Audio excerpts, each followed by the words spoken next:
So wow. if he can get $69.1 million, now I'm not saying lie or be deceitful or do any of that, nefarious shit. But imagine if you've only got 4 out of the 5 qualifications, I'm pretty damn sure you can learn that 5th qualification. What business coaches try to do is create this like blueprint of how to do something. And what we fail to forget is that like the way you're successful isn't the way that I'm going to be successful. So What is the most unexplainable thing that's ever happened to you? Sun is coming up, are you ready to go? We can take it right, we can take it slow. Yeah. First things first, after falling in love with you on Instagram, I just have a question like, who is Chad? Who's Chad? What would Chad do? What would Chad do? So Chad isn't a specific person. He's sort of like, it's not meant to bash men. It's not meant to, diminish anyone's accomplishments. But Chad is an attitude. He's an energy. He's a mood. So he is basically, if I had to describe him, he's a mediocre straight white dude. Doing the most, even though he's the most unqualified individual to do it. But he has the audacity, right? And so then what it was I was struggling with making some really big decisions in my life. And I was tired of feeling like, like I was questioning my self-worth and my qualifications and all that. And I one day just sort of asked myself, what would Chad do? Like, what would a mediocre straight white dude do? And I was like, then do that, right? Just don't be an asshole. No one's asking you to be an asshole. That's not what we're at, but that's not the point here. But what it is it's meant to immediately dismiss that self, those voices in your head, and to push you to just go for it. And so then whenever you start to question yourself or you're questioning your self-worth and your qualifications, just ask yourself, what would Chad do? And everyone has that Chad in their life. Everyone. It may not be named Chad. It could be Mark. It could be Brian. It could be Karen. It could be Andrea. It could be whatever. You have a Chad in your life that's always doing all the things that they shouldn't be doing. And they're big and they're bold and they're audacious. And they're getting all the stuff that they want in life because they're asking for it. So that's who Chad is. I mean, I like that. And it's interesting because you're speaking to everyone, but like primarily to women who are scared to ask for what they want. And there's a statistic that women are like 75% less likely to apply for a job or do a thing that they don't feel they're qualified for. And the Chads of the world will just go and do the thing. Look at the President of the United States. He is the most unqualified individual you could possibly put in that role. But the only reason why he's there is because he was audacious. Of course, he's got some, whatever kind of people backing him up, but he had the audacity, and they have the audacity to push this sort of thing forward. Right. Whereas, as you can see, Hillary Clinton, she could have made it, but everyone thought she was unqualified, even though she had qualifications coming out of her ass. Oh, that's such an interesting point. I never thought of it like that. Yeah. Wow. But she didn't. But because this guy had the audacity and he said he was going to do some stuff, here's a perfect example of a Chad. There was a guy who tweeted the White House. They were looking for ventilators for New York. Some Silicon Valley dude tweeted the White House and said, I can help you do that. DM me. He got the biggest payout from the New York Department of Health of $69.1 million. And he had no receipts. They gave him the money and he had no ventilators. And now they're trying to recoup that money. But it's like, so the only reason why he got it is because he said he could do it. Right? So if he can get $69.1 million, now I'm not saying lie or be deceitful or do any of that, nefarious shit. But imagine if you've only got 4 out of the 5 qualifications, I'm pretty damn sure you can learn that 5th qualification. Digging a little bit deeper, like what would you say to that person who's just like letting other people hold them back, letting the not having the qualification back to just like light a fire under their ass? Literally, if the mediocre white guy can do it, you can do it too. Like seriously. Oh, man. Like you have one life to live. You can't let opportunities pass you by because you're scared. Do it scared. Do it anyways.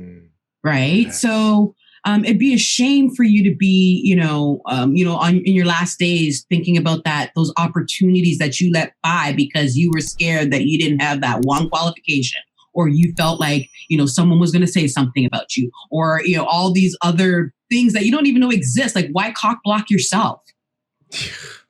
Period. Yes. Oh my God. She's laughing. Other people will do that for you. You don't need to do that for yourself. And that's the goal. The goal is to just live your best life, no matter what. Like it looks different for everyone. Listen, you don't have to do what I did. You don't have to do what Paul does. You just have to do what you need to do and do it well. Yeah. Or the best to your ability. And here's the thing that I think a lot of people struggle with nowadays is like, they don't know what they want to do. So can you take us back in time, maybe when you were just like, you didn't know what you wanted to do, maybe the origin story, and like, how did you have that aha moment? Honestly, I didn't know what I wanted to do. Being an entrepreneur back when I was in high school was for people who couldn't get jobs, right? So it wasn't as sexy as it is now. But what it was is I focused on my strengths. So I'm a college dropout. So I tried to attend post-secondary and it didn't work out for me. And then I ended up in a series of customer service type or marketing type jobs. And it was there that I started to see what I was actually good at. Right. So I realized I was good at customer service. I was good at marketing. I was good at thinking on my feet. I was good at pivoting. And then what I would do, and now, KinkyCurlyYaki is my second business. So I was running a business before that.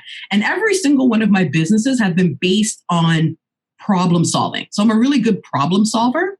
Like I can look at a puzzle and pull out, the pieces that I can start with and then start with that. I'm not going to bother myself with the millions of other pieces. I'm going to find the 3 pieces or the 4 pieces that work and work from there. So I focused on my natural strengths. And, and it was through that, I could care less about hair extensions. That's the actual product I sell. But what I cared about was giving Black women the confidence to show up as themselves in the world. Right. And so I applied that also to even my business empowerment coaching.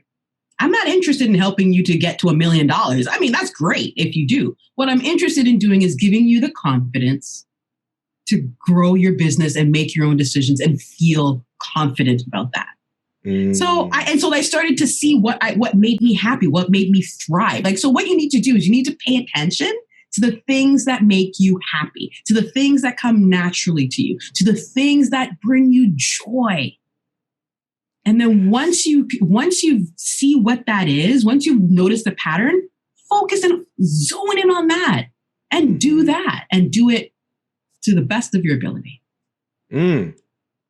It sounds easy. Why isn't everyone doing it? If it was easy, everyone would be doing it. Yeah, here it's not to say that I'm not here like, hey, just flip on the switch and boom. It's going to take some work. It's like running a marathon, right? You don't just get out of bed one day and start running a marathon. No, you get out of bed first.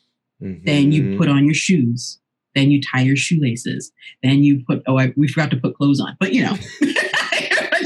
I mean, however you want to run. So excited to run. Forgot the clothes. But it's all these little steps. I call them the big little steps.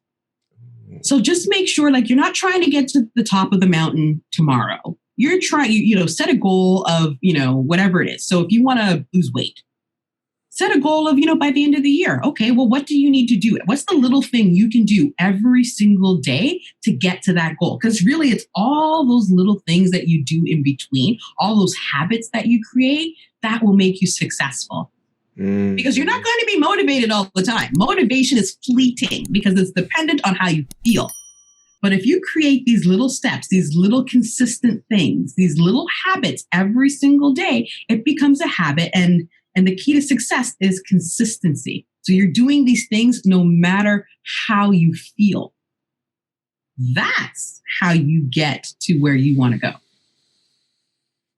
So what I love to do on the road is I love to play some road trip games. Okay, let's go.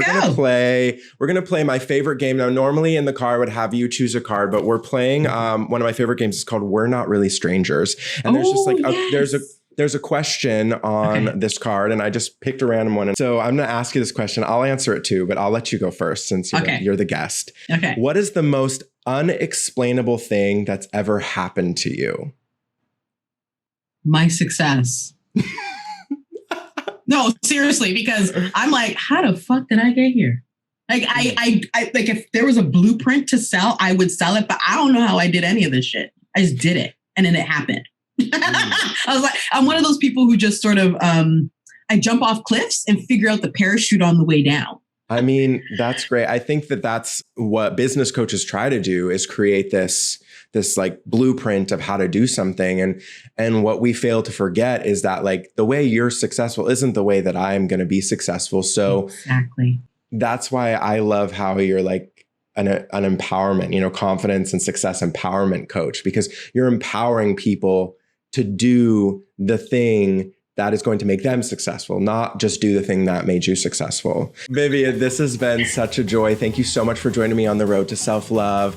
And we'll see you next time. Bye. You're absolutely welcome. Bye.